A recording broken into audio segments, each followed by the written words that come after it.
One of the things that I have found quite helpful for people as they're getting started in recovery is an understanding of a model that was developed about 15 or so years ago called stages of change. And what it is basically a model about is that whenever we make a significant change in our life, it's a process that has to take place. We just don't wake up one morning out of the blue without having any thought about it in the past to say, I'm going to quit smoking today. Usually there's a process that takes place that gradually brings us to a point where we're finally ready to make that decision. And so that has helped a lot of people.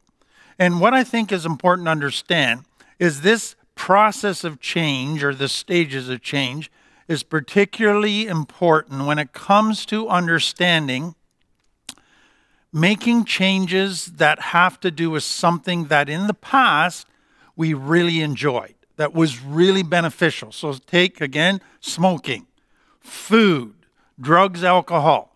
There was a time where you felt those things met your needs. Those things made you feel better. Those things were your best friend. They helped you cope. All of that, now you're coming into recovery and people say you have to give up those things. Well, it takes a while to give up something that you used to see as your best friend. So that's what I want to walk you through, are what the stages that you go through in order to finally get to the point where you're willing to let those things go. So the first stage is called precontemplation, which simply means you're not even thinking about changing because you don't think you have a problem.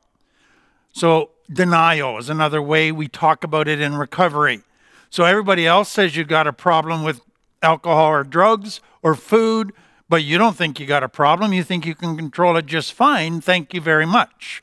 And so you have ways to rationalize to yourself that it's not a problem. And sometimes you can know all kinds of information about the problem because you've researched it and you think you are a professional on understanding that and it's not a problem for you. So people go through times of denial, especially when it's something that was a really important piece of making them feel better or seemingly meet their needs. Another thing that can happen for some people is they might be starting to think of change, but they don't know how to change. They don't have any tools, any knowledge, and so there's a reluctance to do anything, and it looks like they're not wanting to change. Or a third example there, some of you will have, is you might know that you need to change, but the fact that mom wants you to change means I'm not going to. You're just going to rebel against anything that she wants. You're going to do the opposite. And so that can happen for many people, that causes them to keep trying to convince themselves they don't have a problem because everybody, especially mom, thinks they do. And they're never going to admit that she's right. So pre-contemplation, many people stay there for years because they still want to think that this is okay and it's under control and it's still perceived as their best friend, even though bad things might be starting to happen.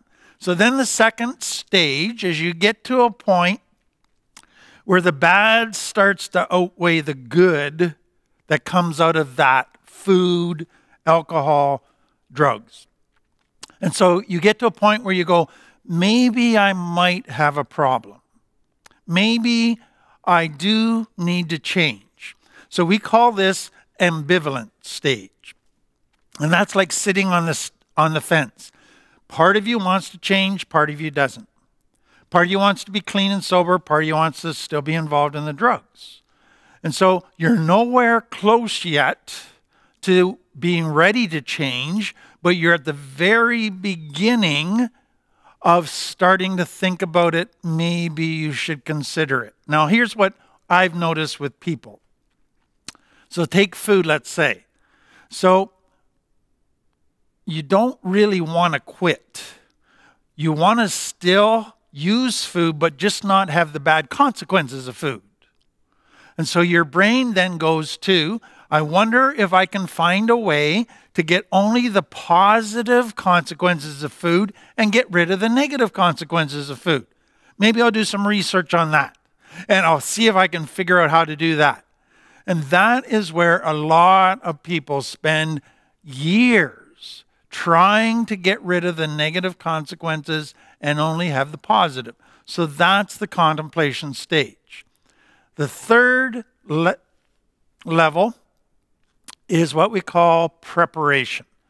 And this is a person the negative consequences are really starting to outweigh the positive consequences.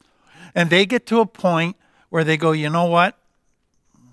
I think I'm being forced to consider this change because it's just getting worse. So what would I have to do if I gave up drugs and alcohol? What would that involve? What would I have to give up? What would I have to change in my life if I was going to stay away from alcohol?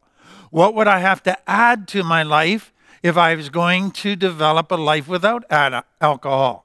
And so you start to think through specifics about what this would involve. And so let me get you to think about one thing.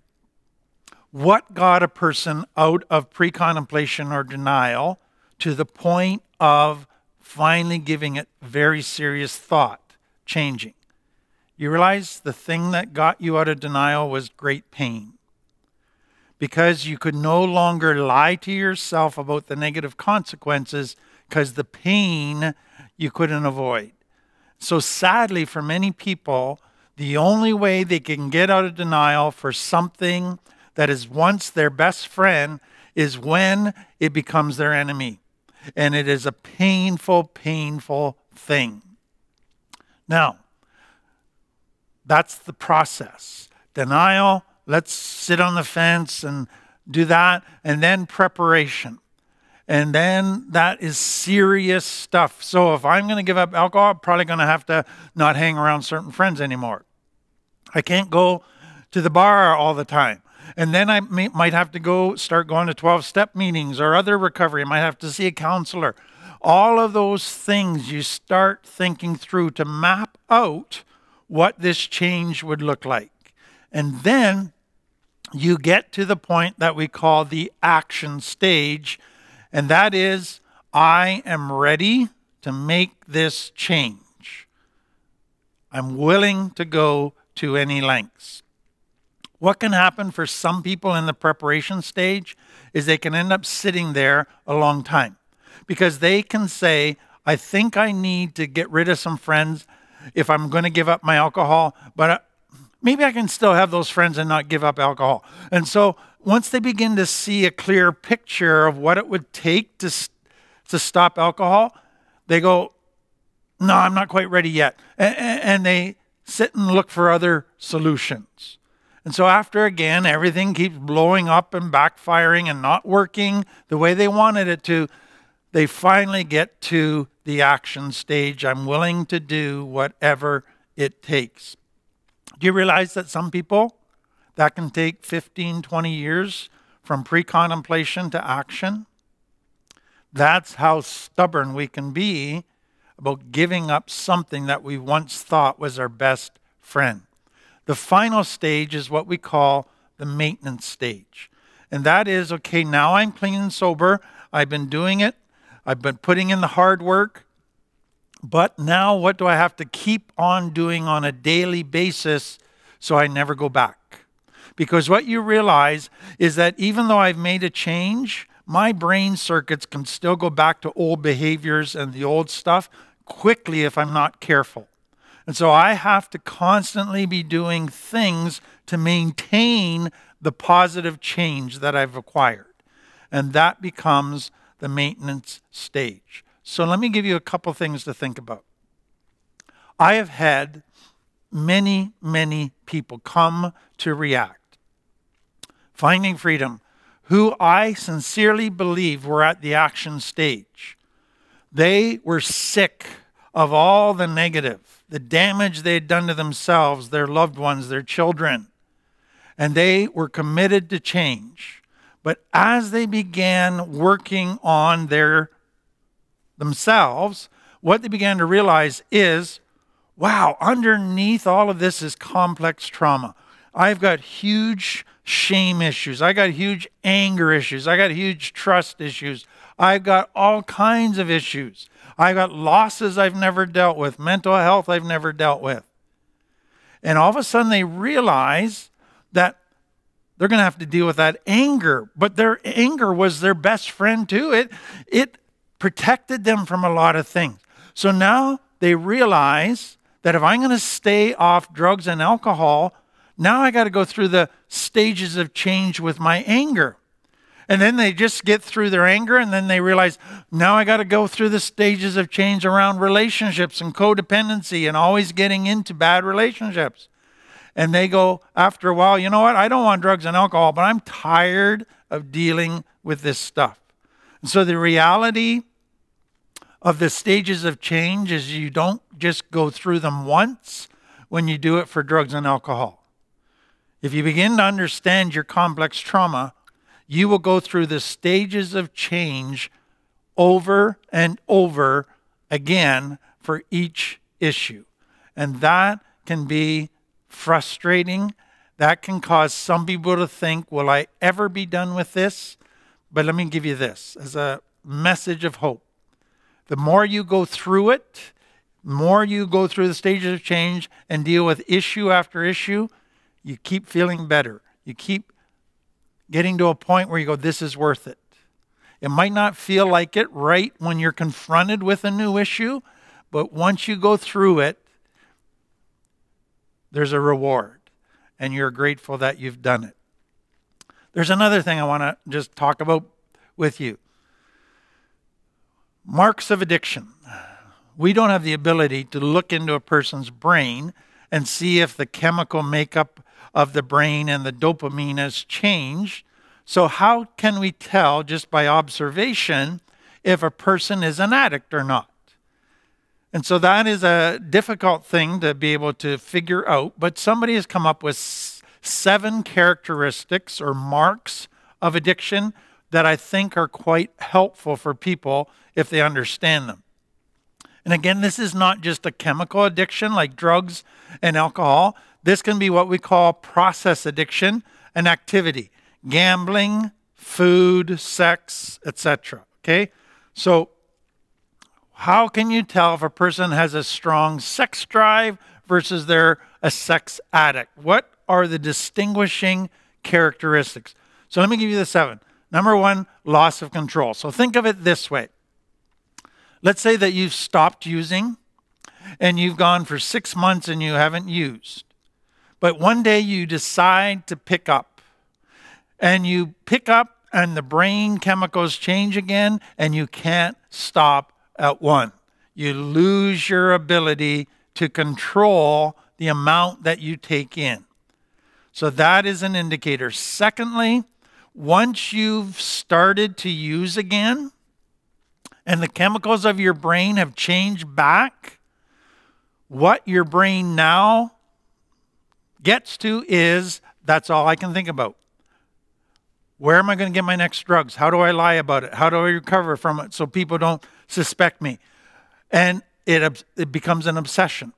It's all you can think about. It becomes the center of your universe. All the decisions of your day and your life now are all about the drugs, ultimately.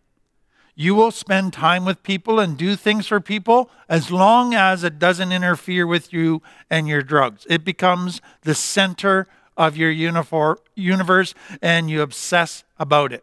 The third becomes a key one.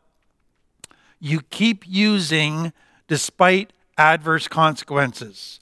So you use, people are upset with you, your children are hurt, but you can't stop yourself. You keep on using even though all things are falling apart. Everything you love, you're hurting, but you can't stop yourself. And then the fourth is tolerance. You quickly need more and more and more to try to get the same high because your brain tolerates whatever you put in very quickly. 5, withdrawal distress.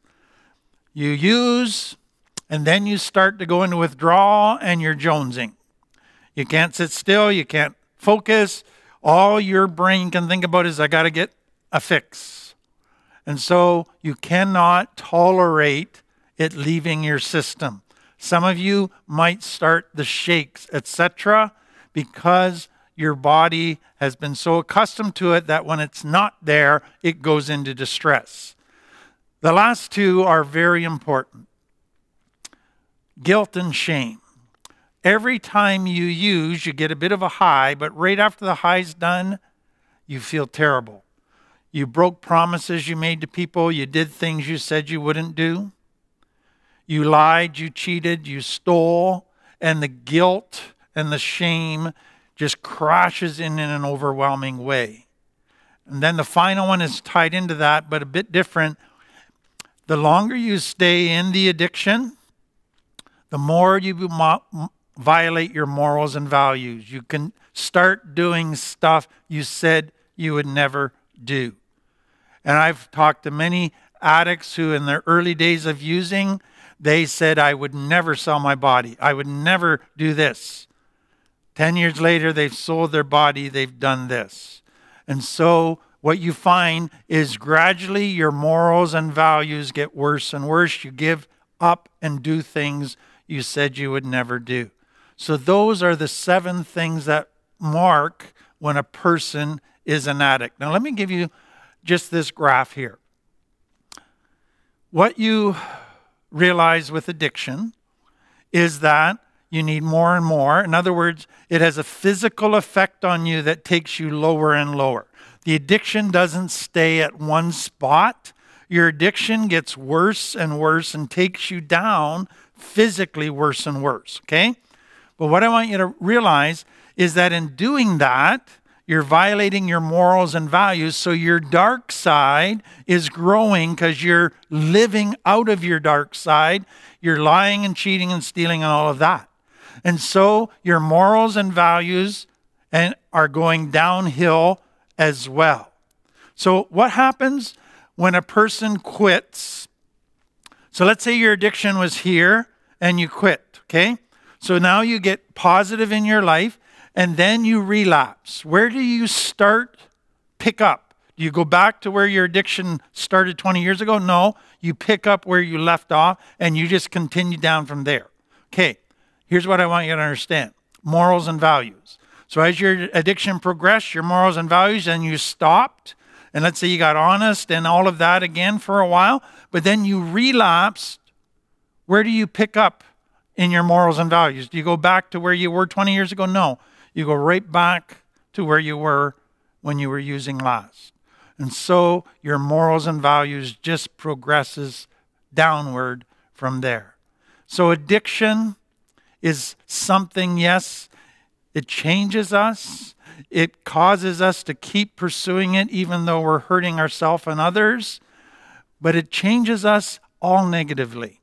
It might make us feel a little bit better for a while, but over time, the pain it creates, internally and externally, is overwhelming.